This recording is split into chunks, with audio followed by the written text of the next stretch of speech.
We have reached chapter 24 in the book of Acts, and I want to read it for you. 5 days later, the high priest Ananias came down with some elders and a lawyer named Tertullus. They pressed charges against Paul before the governor. After the governor summoned Paul, Tertullus began to make his case against him, and he declared, "Under your leadership we have experienced substantial peace, and your administration has brought reforms to our nation. Always and everywhere, most honorable Felix, we acknowledge this with deep gratitude." I mean, he's a lawyer, laying it on thick. I don't want to take too much of your time, so I ask that you listen with your usual courtesy to our brief statement of the facts. We have found this man to be a troublemaker who stirs up riots among all the Jews throughout the empire. He's a ringleader of the Nazarene faction and even tried to defile the temple. That's when we arrested him. By examining him yourself, you will be able to verify the allegations we are bringing against him. The Jews reinforced the action against Paul, affirming the truth of these accusations. The governor nodded at Paul, giving him permission to speak, and he responded, "I know that you have been judge over this nation for many years, so I gladly offer my own defense. You can verify that I went up to worship in Jerusalem no more than 12 days ago. They didn't find me arguing with anyone in the temple or stirring up a crowd, whether in the synagogue or anywhere else in the city. Nor can they prove to you the allegations that they are now bringing against me. I do admit this to you, that I am a follower of the way, which they call a faction. Accordingly, I worship the God of our ancestors and believe everything set out in the law and written in the prophets. The hope I have in God, I also share with my accusers, that there will be a resurrection of both the righteous and the unrighteous. On account of this, I have committed myself to maintaining a clear conscience before God and with all people. After an absence of several years, I came to Jerusalem to bring gifts to the poor of my nation and to offer sacrifices. When they found me in the temple, I was ritually pure. There was no crowd and no disturbance. But there were some Jews from the province of Asia. They should be here making their accusations if indeed they have something against me. In their absence, have these people who are here declare what crime they found when I stood before the Jerusalem council. Perhaps it concerns this one statement that I blurted out when I was with them. I am on trial before you today because of the resurrection of the dead." Felix, who had an accurate understanding of the way, adjourned the meeting. He said, "When Lysias, the commander, arrives from Jerusalem, I will decide this case." He arranged for a centurion to guard Paul. He was to give Paul some freedom, and his friends were not to be hindered in their efforts to provide for him. After several days, Felix came with his wife Drusilla, who was Jewish, and summoned Paul. He listened to him talk about faith in Christ Jesus. When he spoke about upright behavior, self-control, and the coming judgment, Felix became fearful and said, "Go away for now. When I have time, I'll send for you." At the same time, he was hoping that Paul would offer him some money, so he often sent for him and talked with him. When 2 years had passed, Felix was succeeded by Porcius Festus. Since Felix wanted to grant a favor to the Jews, he left Paul in prison. So, by way of review, and to get your creative juices flowing, I have, just for fun, a little pop quiz for you.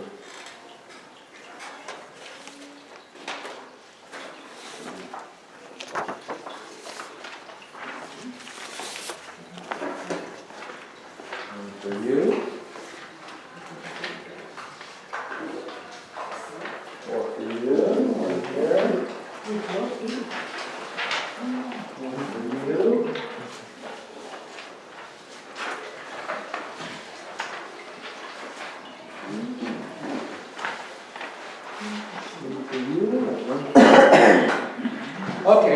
get those green Masterpiece Church pens out, because those are the only ones that will write on this magic paper.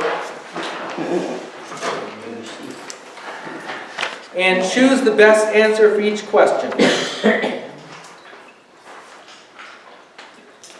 You've got 30 seconds. Dun, dun, dun, dun, dun, dun, dun, dun, dun, dun, dun, dun, bum, bum, bum, ba-dum, bum, bum, bum. Okay, time's up. Number 1. The governor before whom Paul appeared in Caesarea was Dugnusi, Festus, Felix, Tertullus. Which one was it? Felix, C. Felix, C, that's right. 2. The Jewish leaders accused Paul before the governor of being a ringleader in the sect known as Nazarenes, Christians, Pharisees, or Baptists.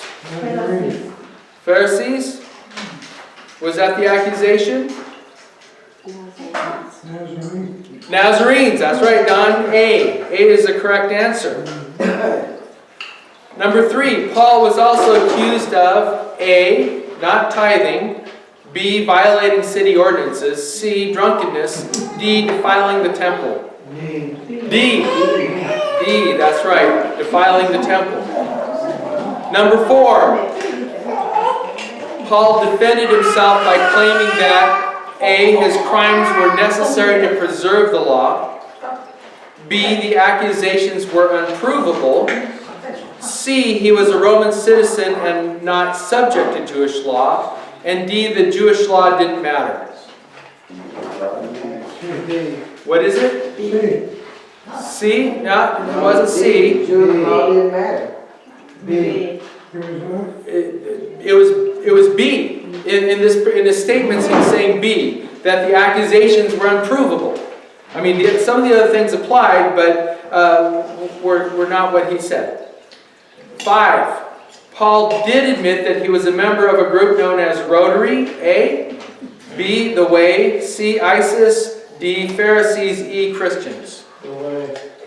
The Way, B is the correct answer there. Very good. 6. The governor, A. had never heard of this group before and was curious. B. was quite familiar with the group. C. wanted to join the group. D. sent for the garrison commander to report on the group. B. B. was quite familiar with the group. That's right. Why was he familiar with the group, Dave? Anyone know? His wife was Jewish. His wife was Jewish. That's maybe part of it. Yes. 7. While Paul was in custody, the governor, A. brought his wife to hear him preach. B. he was in solitary confinement. C. he wrote the book of Revelation. D. he took up knitting. Which one was it? Jeffrey, which one was it? A. A. The governor brought his wife to hear him preach. He says she was Jewish and she wanted to hear what he had to say. Yeah. 8. Paul. 8A was in prison for 2 years because the governor was hoping for a bribe. B. had his friends hire a lawyer to get him out. C. wrote the book of Genesis. D. was freed after it was determined that his group was harmless. D. A. A is the right answer. Very good. I think that everybody has probably done a good job on that. This morning, I want to move us forward in our understanding and to discuss or highlight 3 labels that were assigned to the churches in the book of Acts. Now, I know that not everybody gets excited about labels. Søren Kierkegaard, who was the 19th century Danish philosopher and theologian and poet and social critic, once said, "When you label me, you negate me. When you label me, you negate me." Lots of people don't like labels, especially those who grew up in California in the 60s and 70s. we find them quite limiting. So I find myself saying that I don't like labels. I don't want to label people. I don't want to be labeled. In our high school, many of our teachers made it perfectly clear that they preferred to be called by their first names. They didn't like the teacher label that was implied with the Mr. or Miss or Ms. They thought that it got in the way of learning. And then it took me 5 years before I felt comfortable with the pastor label. People would say pastor, and I'd say, where is he? That wasn't me. I didn't want to be different than anybody else. I'm Brad. It took a while for that to attach to the pastor label and to be comfortable with it. And then I remember that someone, the first time that somebody seriously addressed me as Dr. Boydston. It was during a talk that I was giving at Dallas Theological Seminary, and the sound of that caught me by surprise, and it threw off the rhythm of my whole talk, at least briefly. And it took me a few minutes to recover, and I was kind of embarrassed by how thrown off I was by that. The one that really threw me off, the label that threw me off when I first heard it, was when one of our students at Pacific Islands University addressed me as sensei. And I knew that sensei was the Japanese title for respect, but did not expect to hear it coming from an islander. And while he was from Palau, and between 1914 and 1944, Palau was under Japanese control, and many of the Japanese terms had slipped into the Palauan language, and many Palauans actually still speak Japanese, and so he had assimilated this, and he called me sensei, and I eventually figured out that where the label came from. I thought it was being kind of a smart aleck comment to begin with, but then I figured out that he was just trying to show respect. But I'm always somewhat amused by the labels, whether they're applied to me or they're applied to groups or they're applied to organizations. They kind of feel contrived. They kind of feel inadequate. So when I see the church labeled in the book of Acts, my first impulse is to push back. But I just as I've grown less worried about the labels in my own life, the more I'm seeing some actual value in some of these labels, and specifically in the 3 labels that are slapped on the church in the book of Acts. The first that I want to highlight this morning is found in Acts 11:26. It was in Antioch where the disciples were first labeled Christians.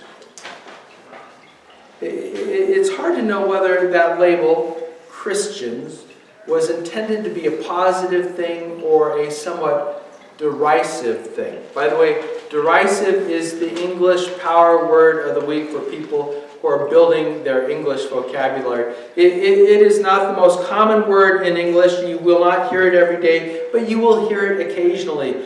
Derisive means mocking. It means mean-spirited, making a mean-spirited comment or action. And when the disciples were first labeled Christians in Antioch, it's not clear whether the people were being derisive, if they were mocking them, because the Christians were always talking about Christ. Or was it because they were simply trying to put a label, because they're always talking about Christ, are they making fun of them, or are they just putting a nice label on them? Are they members of Christ's party? Christ is the Greek word for anointed one. And it is the exact equivalent to the Hebrew word Messiah, Meshiach.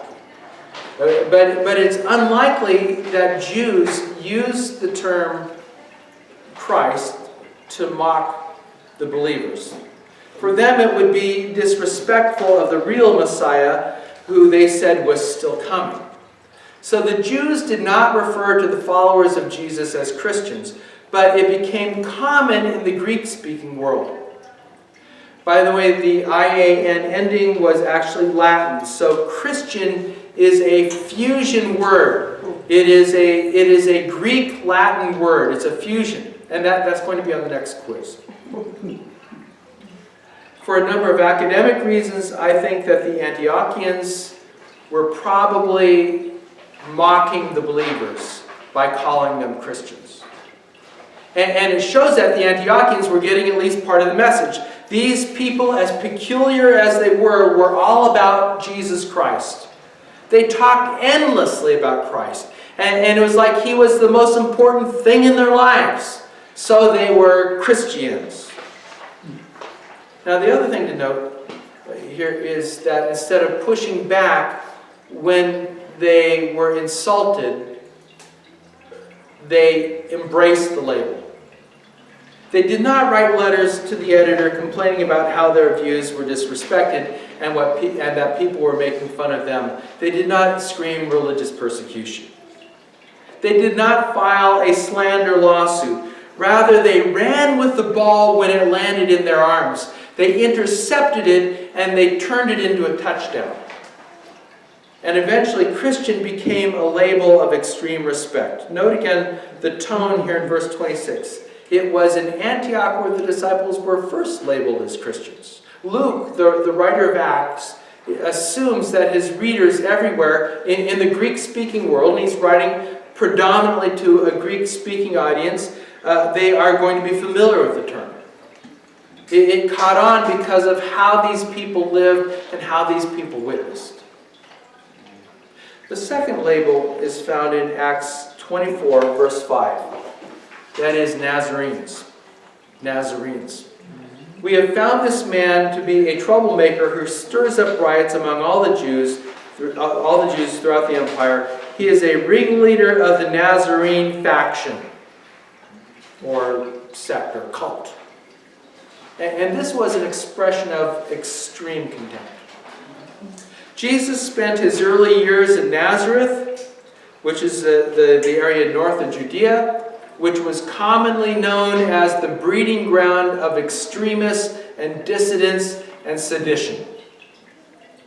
The opposition was throwing this connection, this reputation in the face of the church. And while the believers were not violent terrorists like the other Nazarenes, they were ironically the most extreme and the most seditious. Except the Jesus revolution was a completely different, of a completely different nature. His kingdom would turn the world upside down without violence or political manipulation. And indeed, whenever the church has mistakenly embraced violence or political methodology, it has consistently failed miserably. For that old school, violent Nazarene approach is not radical enough to make lasting and significant change. Now, the Nazarene label did not stick on the church in the first or the second centuries. It became apparent to everybody that they were not Nazarenes in the sense of being terrorists. There was, however, a group of Wesleyan Holiness Methodist believers in Los Angeles in 1895 who resurrected the term, and they still use it. That was 1800 years after the events in the book of Acts, so the label lay dormant for that long. By the way, the modern day Church of the Nazarene has about 3 million members around the world. And they've grown that since 1895. And I want to say that my experience with these believers, the believers from this denomination, has been consistently positive. They are very mission-minded, Christ-loving people. Notice that I just slapped some positive and affirming labels on the Nazarenes. Labels can work in a positive way. The third label applied to the church in the book of Acts is the way. The way. Verse 14. I do admit this to you that I am a follower of the way, which they call a faction. Verse 22. Felix, who had an accurate understanding of the way, adjourned the meeting. Acts 9, verse 2. Just before the conversion of Saul. If he found persons who belonged to the way, whether men or women, these letters authorized him to take them as prisoners to Jerusalem. Chapter 19, verse 9, they refused to believe and they publicly slandered the way. 1923, at that time a great disturbance erupted about the way. This, the way, appears to be the label defining the followers of Jesus in the more Jewish context. In the Gentile context, they were labeled as the Christians. In the Jewish context, they were called the Way. Now, interestingly enough, the Way does not show up elsewhere in the New Testament as a label, except perhaps in 2 Peter 2:2, where Peter is talking about false teachers, and he says, many will follow them in their understanding or unrestrained immorality, and because of these false teachers, the way of truth will be slandered. The way of truth will be slandered. The label itself, of course, points back to Jesus' words in John 14:6, where he says, I am the way, the truth, and the life. No one comes to the Father except through me. To be a part of the way is to live according to the truth as taught by Jesus. He is the exclusive access to God, and it makes sense that people who follow Jesus would be called the Way.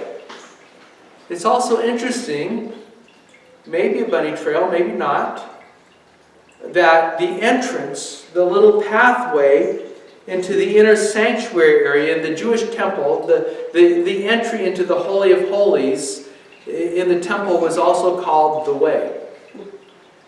It was the access place where the priests would go to make the annual sacrifice of the atonement for the sins of the people.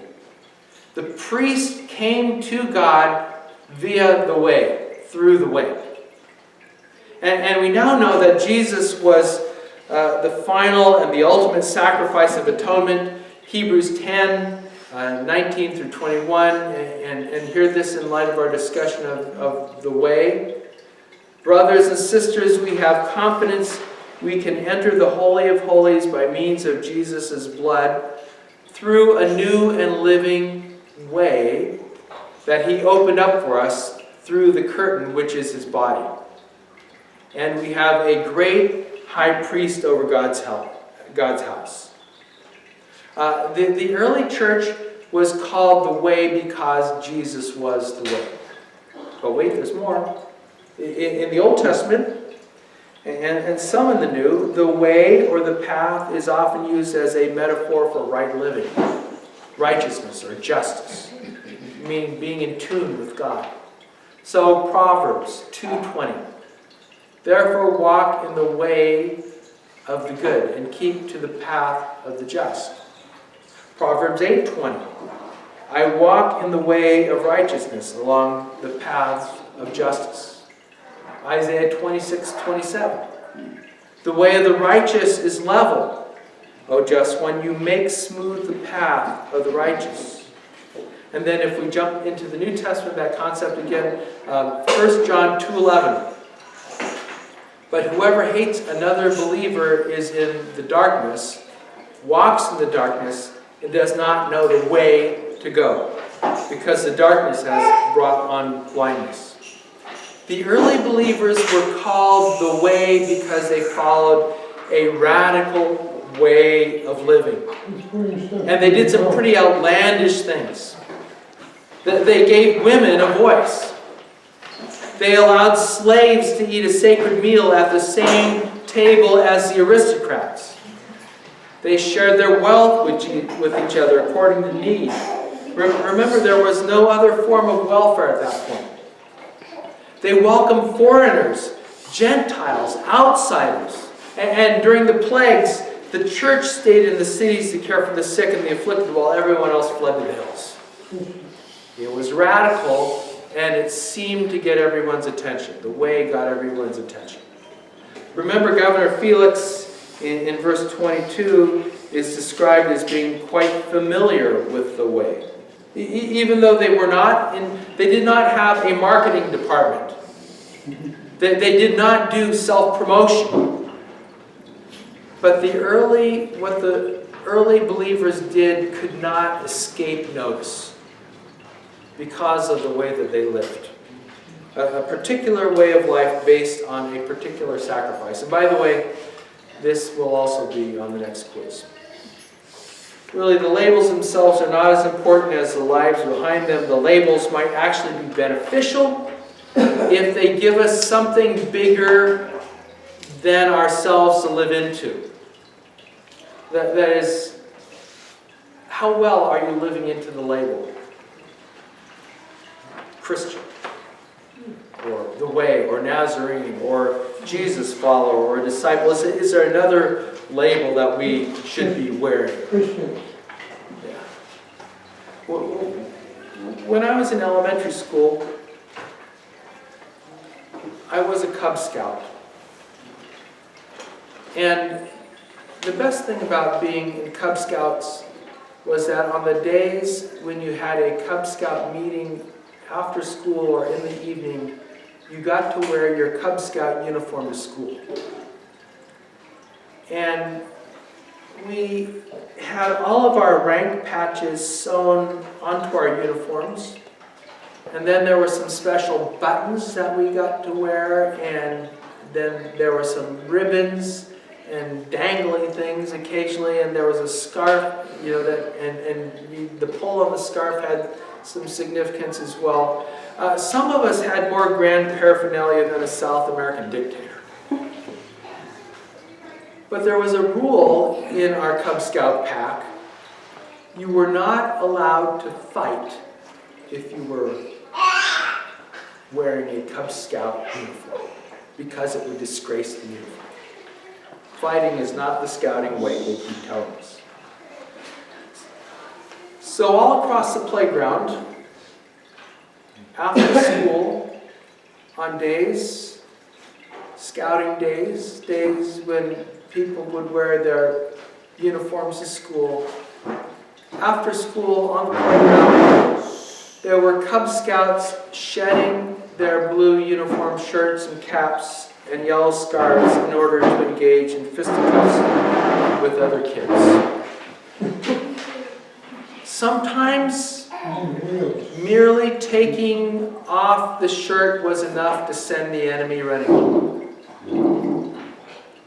It was interesting, but totally inconsistent with what they were trying to tell us about being a scout.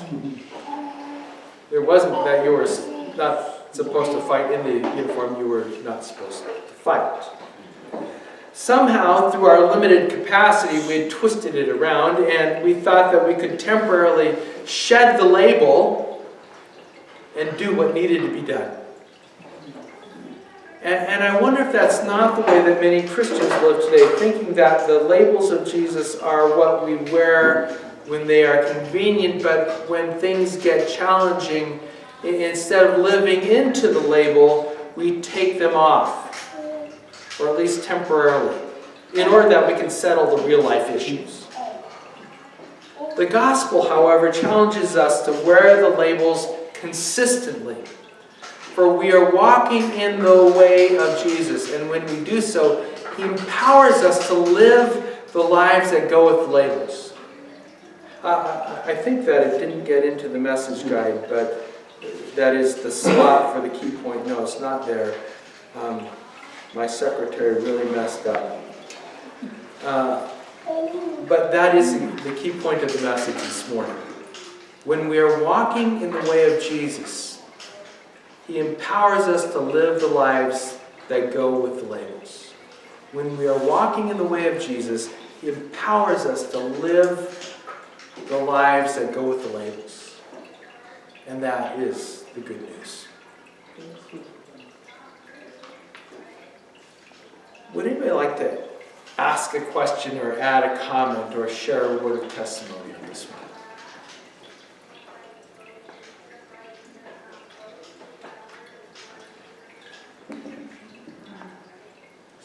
I encourage you to do so. Don't be shy.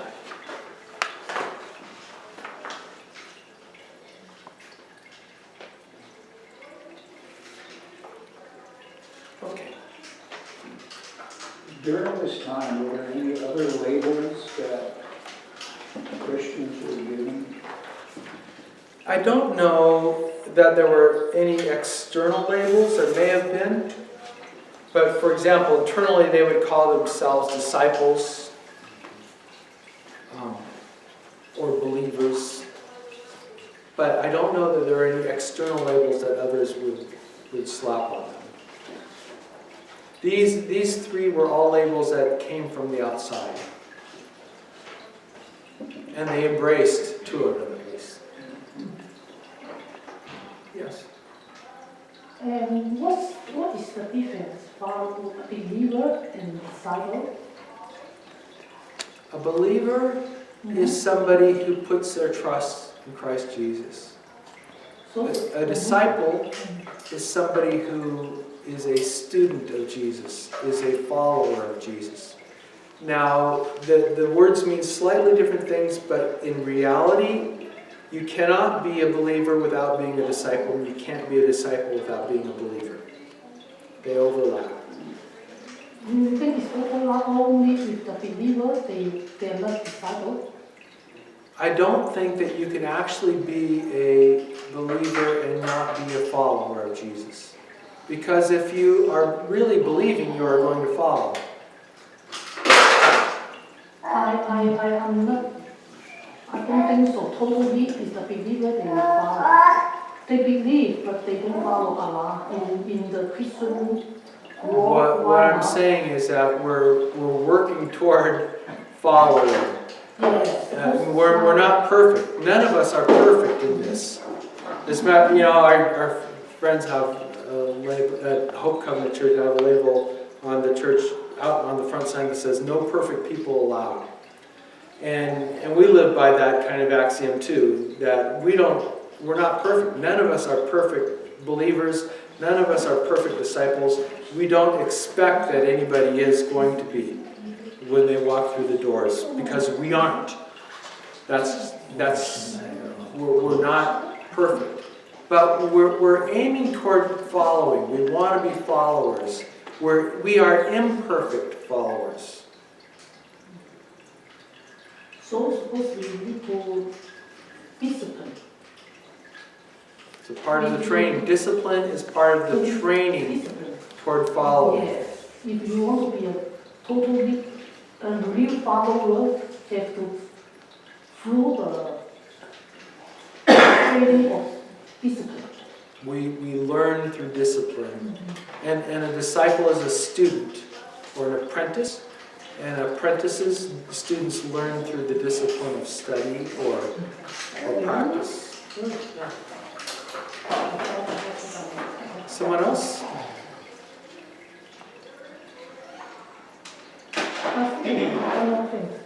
The people think Christianity is about